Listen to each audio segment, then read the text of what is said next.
வணக்கம் நேயர்களே. இந்த வீடியோ தொகுப்பில் நாம் பார்க்க இருப்பது திருமண தடை விலகுவதற்கான ஒரு எளிய பரிகார முறையை தான் பார்க்க போகிறோம். இப்போ நம்ம பார்க்கக்கூடிய இந்த முறையாகப்பட்டது ஆண்களுக்கு உண்டானது, பெண்களுக்கு உண்டானது அல்ல, பெண்களுக்கு உண்டானது. அடுத்த பதிவில் போடலாம், அதை பெண்கள் எடுத்து பயன்படுத்துங்க.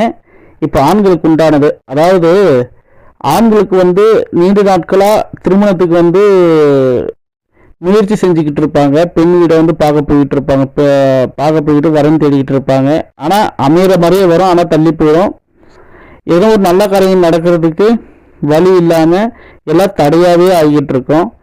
திருமணம்னு சொல்லிட்டு பேச்சு எடுத்தாலும் ஏதோ ஒரு அபசகுணங்களை விஷயங்களை பற்றி ஏற்பட்டுரும், ஏதோ ஒரு விஷயங்கள் தடையாக நின்றுக்கும். அந்த மாதிரி தடையின்றி திருமணம் சீக்கிரம் நடக்கிறதுக்கு என்ன ஒரு பரிகாரங்கள் செய்யலான்றதை இந்த வீடியோ தொகுப்பில் பார்க்கலாம்.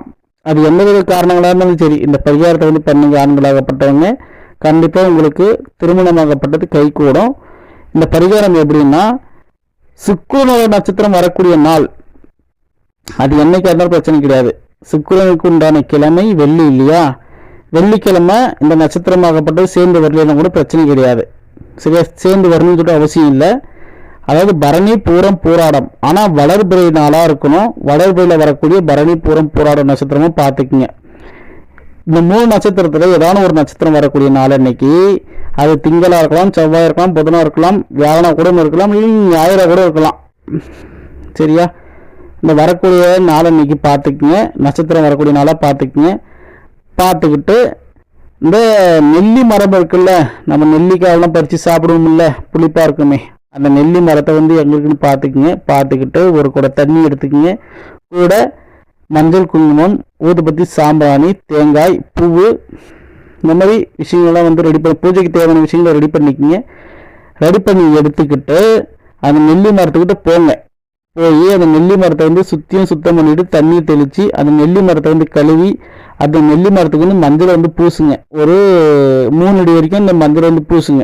பூசிட்டு அந்த நெல்லி மரம் இருக்கு இல்லையா, நெல்லி மரத்துக்கு 3 அடி உயரத்துக்கு கீழே 3 அடி உயரத்துக்கு மஞ்சளை முழுமையாக பூசுங்க. சுற்றியும் பூசுங்க. பூசிட்டு அதுக்கு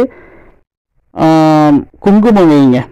குங்குமம் வச்சு பூ சுற்றி விடுங்க. அந்த நெல்லி மரத்துக்கு பூ சுற்றி விடுங்க.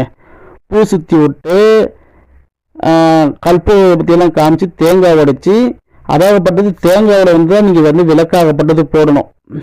தேங்காவில் நெய் இருக்கு இல்லையா, தேங்காவில் தேங்காய் நீங்கள் பூவெல்லாம் வச்சுட்டீங்க, ஊதுபத்தி காட்டிட்டீங்க. ஊதுபத்தி காட்டிட்டு தேங்காயை ஒடிச்சு 2 பக்கமும் விளக்கு போல் வைக்கணும். தேங்காய் 2ஆக க்ளீனாக ஒடிச்சிக்கிங்க. ஒடிச்சு 2 பக்கமும் 2 மூடி, அந்த தேங்காய் ஒடிச்சு 2 மூடியும் பக்கத்து பக்கத்தில் வச்சுருங்க. அந்த மரத்துக்கு 2 பக்கமும் வச்சுருங்க. வச்சுட்டு அந்த தேங்காயில் நெய் ஊற்றிக்குங்க. நெய் ஊற்றி பஞ்சு போட்டு விளக்கு ஏற்றிக்குங்க.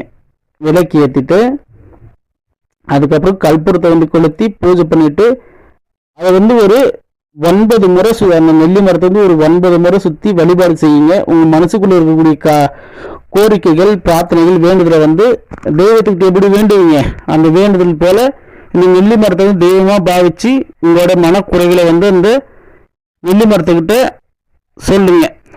நெல்லி மரத்துக்கிட்ட வேண்டுதலை வச்சுக்குங்க. வச்சுக்கிட்டு இதை நீங்கள் ஒரு 7 முறை நீங்கள் இந்த பரிகார முறையாகப்பட்டது பண்ணணும். சரியா, இந்த சுக்கிரனோட நட்சத்திரம் என்னைக்கெல்லாம் வருதோ அன்னைக்கெல்லாம் நீங்கள் இந்த பரிகாரத்தை நீங்கள் செய்யணும். சரிங்களா, 7 முறை செய்யணும். அது எப்படி செய்யறதுனாக்க, இப்போ 1 வாரம் செஞ்சிட்டீங்க. திருப்பி இந்த இப்போ பரணி நட்சத்திரம் வர அன்னைக்கு இந்த பரிகாரத்தை செஞ்சிட்டீங்க. திருப்பியும் பரணி முடிஞ்சு பரணி முடிஞ்சிச்சு, அது பூரம் நட்சத்திரம் வரும் இல்லையா, அன்னைக்கும் பண்ணுங்க. அதுக்கப்புறம் பூராடம் வரும் இல்லையா, அந்த நட்சத்திரம் அன்னைக்கு பண்ணுங்க.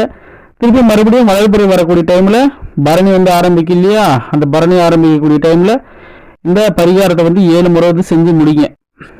சரியா, இந்த மாதிரி 7 முறை செஞ்சுட்டு நீங்கள் கொஞ்சம் வெயிட் பண்ணுங்க. என்ன மாதிரி நீங்கள் வேணுங்களோ அதே விஷயங்களாகப்பட்டதை நீங்கள் மறுபடியும் வேண்டணும். இந்த மாதிரி திருமணம் நடக்கணும், திருமண தடையாகப்பட்டதை விலகணும். நான் திருமணத்துக்காக தேடி போகக்கூடிய பெண்ணாகப்பட்டவ என்னை திருமணம் செஞ்சுக்கிறதுக்காக சம்மதிக்கணும், பெண் வீட்டாரும் சம்மதிக்கணும். எனக்கு எந்த தடையாக இருந்தாலும் அது விலகி எனக்கு விரைவிலே திருமணம் நடக்கணும். நான் எந்த பொண்ணை போய் பார்க்குறேனோ அந்த பொண்ணு எனக்கு கட்டிக்கிறேன்னு சொல்லணும். என்னுடைய தடை விலகி நானும் எனக்கு அங்கன பாக்கியம் அமையணும்னு சொல்லிட்டு நீங்கள் வேண்டிக்கிங்க. இந்த 7 முறை செஞ்சு முடிக்கிறதுக்குள்ளேயே கூட உங்களுக்கு நீங்கள் பெண் வீட்டுக்கு போனீங்கன்னாக்க அந்த வீட்டிலேயே கூட உங்களுக்கு பெண்ணாகப்பட்டது அமைஞ்சிரும், உங்களுக்கு திருமணத்துக்காக அமைஞ்சிரும். அதனால இது ஒரு நல்ல முறை. இந்த முறையை பயன்படுத்துங்க, சரிங்களா? அதனால உங்களுக்கு நல்லதே நடக்கும், எல்லாம் ஜெயமாகும். நம்மளோட சேனலை சப்ஸ்கிரைப் பண்ணுங்க, ஷேர் பண்ணுங்க, லைக் பண்ணுங்க. புரியாமல் தான் என்னை தொடர்பு கொண்டு உங்களுக்கு நான் சொல்றேன், எப்படி பண்றது செய்யறதுன்றது சொல்றேன், சரியா? அதனால மீண்டும் ஒரு நல்ல தகவலோடு சந்திக்கின்றேன். நன்றி, வணக்கம்.